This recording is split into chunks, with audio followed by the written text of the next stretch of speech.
एक 24 साल लड़का ट्रेन की खिड़की से बाहर देखकर बोला, अब्बू देखें, दरख्त पीछे जा रहे हैं। बाप ने देखा और मुस्कुराया। नौजवान इन दरख्तों को पीछे जाता देखकर बहुत खुश हो रहा था। थोड़ी देर बाद अचानक वो लड़का अपने बाप से खुशी से झूमकर बोला, अब्बू देखें, ये हमारे साथ साथ क्या चीज चल रही है। बाप देखकर मुस्कुराया और बोला, बेटा ये बादल हैं। इनके करीब ही एक नौजवान जोड़ा बैठा ये सब देखकर हंस रहा था। वो लड़का ट्रेन की खिड़की से बाहर के मंजर देखकर खुशी से झूम रहा था। करीब बैठे नौजवान जोड़े ने इस लड़के के बाप से कहा, आप अपने बेटे को किसी अच्छे डॉक्टर के पास क्यों नहीं ले जाते। वो आदमी मुस्कुराया और कहा, मैं लेकर गया था और अभी हम अस्पताल से ही आ रहे हैं।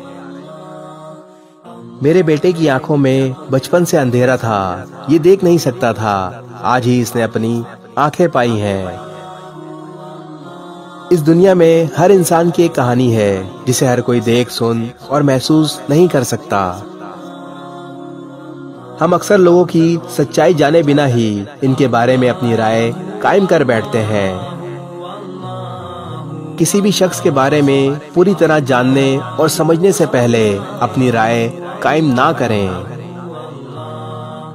दूसरों की खुशी को समझना और इनके साथ खुश रहना सीखें और खुद भी खुश रहें। इस वीडियो को शेयर जरूर करें। हो सकता है आपके एक शेयर से ये बात किसी के दिल में उतर जाए।